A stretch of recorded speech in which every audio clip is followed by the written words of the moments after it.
एक और रिश्ते के खून की सिसकती कहानी। तीसरे पति और सौतेली बेटी में कत्ल वाला इश्क। क्या है ये कहानी, आइए हम जानते हैं।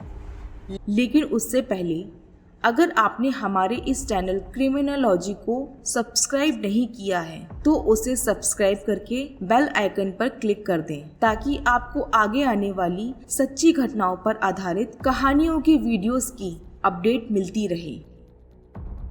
ये घटना है कर्नाटक के बेंगलुरु की। यहाँ के इलेक्ट्रॉनिक सिटी एरिया में 27 दिसंबर 2023 को कार सवार महिला की खौफनाक तरीके से हत्या कर दी गई थी। उस पर धारदार हथियार से हमला किया गया था। इस घटना की जांच में पता चला था कि मरने वाली महिला अर्चना थी। इस घटना का मुख्य चश्मदीद अर्चना के पहले पति से हुआ बेटा ही है। इसके अलावा वहां से सीसीटीवी फुटेज से पता चलता है कि अर्चना पर हमला करने वाला कोई और नहीं बल्कि उसका पति नवीन था, जो सीसीटीवी फुटेज में कुल्हाड़ी से मारता हुआ देखा गया था। इस वारदात में उसके साथ 5 और लोग शामिल होते हैं। वारदात के समय हमलावरों ने अर्चना के साथ उसके बेटे और कार ड्राइवर को भी मारने का प्रयास किया था, लेकिन 16 साल का बेटा वहां से किसी तरह भाग निकला था। वही ड्राइवर को मामूली रूप से चोट लगी थी।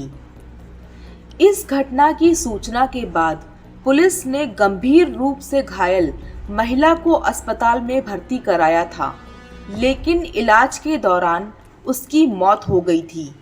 इसके बाद बेटे से पूछताछ के आधार पर पुलिस ने मामले की तफ्तीश की, तब कई चौंकाने वाले खुलासे हुए। इस पूरी घटना में पुलिस ने मुख्य आरोपी नवीन को हिरासत में लेकर पूछताछ की। तब ये भी पता चला कि पूरी साजिश में महिला अर्चना की सगी बेटी भी शामिल थी। उस बेटी का नाम युकिता रेड्डी है।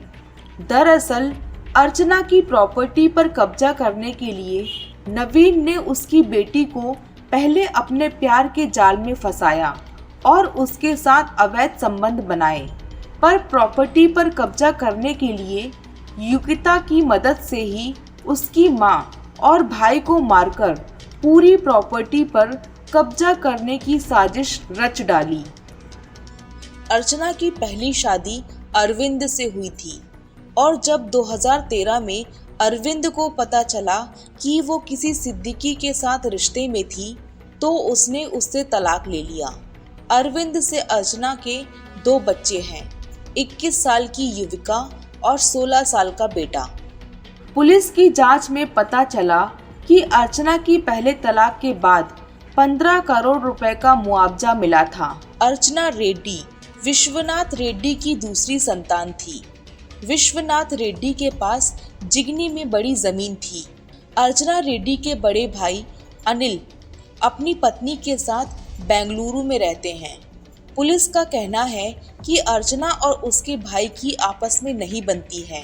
भाई बहनों को विरासत में मिली संपत्ति का आधा आधा बंटवारा कर दिया गया, जिसके मुताबिक अर्चना को 40 करोड़ रुपए की संपत्ति मिली। इस मुआवजे और अपने पिता के करीब 40 करोड़ की प्रॉपर्टी के साथ अर्चना ने रियल एस्टेट का बिजनेस शुरू किया था। इस बिजनेस में एक शख्स मदद करता है, फिर उसी से अर्चना दूसरी शादी कर लेती है।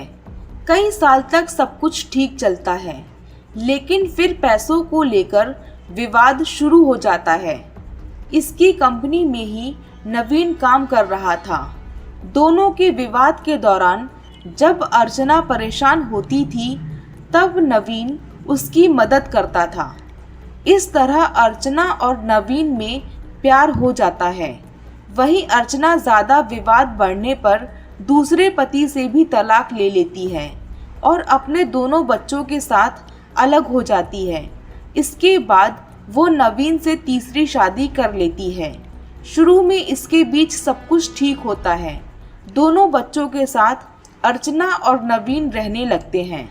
लेकिन शादी के कुछ साल बाद ही तीसरे पति यानी नवीन की नज़र पत्नी की प्रॉपर्टी पर पड़ जाती है।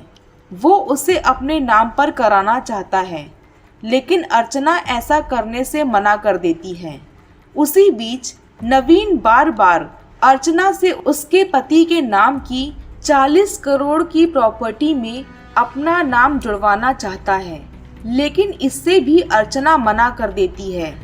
इस तरह दोनों में मनमुटाव हो जाता है। इस बीच बेटी युविका रेड्डी और नवीन दोनों एक दूसरे के करीब आ जाते हैं। वहीं पति से अनबन होने के चलते अर्चना की दोस्ती भी एक जिम ट्रेनर से हो जाती है। बताया जाता है कि इसी बीच युविका और नवीन के रिश्तों के बारे में अर्चना को पता चलता है तो वो विरोध करती है, लेकिन बेटी ने माँ की बातों को अनसुना कर दिया। इस वजह से नाराज होकर अर्चना ने नवीन और अपनी बेटी को घर से बाहर निकाल दिया। यही नहीं, दोनों को पैसे देने भी बंद कर दिए। इसके अलावा अर्चना ने नवीन से तलाक लेने की अर्जी भी डाल दी। वहीं नवीन अपनी सौतेली बेटी के साथ लिव इन में रहने लगा था, लेकिन कुछ समय बाद पैसों की दिक्कत होने लगी तो अर्चना से प्रॉपर्टी में अपना और युविका का हिस्सा मांगने लगा, लेकिन अर्चना ने सीधे मना कर दिया और तुरंत तलाक लेकर हमेशा के लिए अलग होने का फैसला भी दे दिया। ये बातें सुनकर ही नवीन ने हत्या की पूरी साजिश रच डाली। इस पूरी हत्या को अंजाम देने के लिए नवीन ने पूरी साजिश रची और घटना का दिन 27 सितंबर 2023 को चुना, क्योंकि उसी दिन अर्चना अपनी मां के घर जाकर वोट देने वाली थी। इसलिए अर्चना अपने 16 साल के बेटे और ड्राइवर के साथ कार से मां के पास जा रही थी। वो अपनी कार में लौट रही थी। उस समय रास्ते में ही अर्चना की कार को रोड पर जबरन ओवरटेक करके रोक लिया गया। इसके बाद नवीन समेत 7 से 8 लोगों ने घात लगाकर हमला किया। बताया जाता है कि नवीन ने तभी हमला किया था। उसी दौरान बेटा और ड्राइवर प्रमोद किसी तरह बचकर भाग निकले थे। हमलावरों ने कार का शीशा तोड़ने के बाद अर्चना पर छुरी से हमला किया। उसकी मौके पर ही मौत हो गई। जांचकर्ताओं का कहना है कि उनकी बेटी युविका ने हत्यारों का सुराग देने के लिए व्हाट्सएप का इस्तेमाल किया था और अपनी मां की लाइव लोकेशन ट्रैक। पुलिस ने मुख्य आरोपी नवीन, युविका और 7 अन्य लोगों को गिरफ्तार कर लिया है। प्यार, मोहब्बत और प्रॉपर्टी के झगड़े में कई बार रिश्ते नाते सब पीछे छूट जाते हैं। फिर सामने आता है समाज का एक घिनौना चेहरा जिस पर खून के छींटे होते हैं। कुछ ऐसा ही मामला कर्नाटक की राजधानी बेंगलुरु से है। सौतेले बाप से बेटी को प्यार हो जाता है तो दोनों ने मिलकर प्रॉपर्टी हथियाने के चक्कर में मां की हत्या कर दी।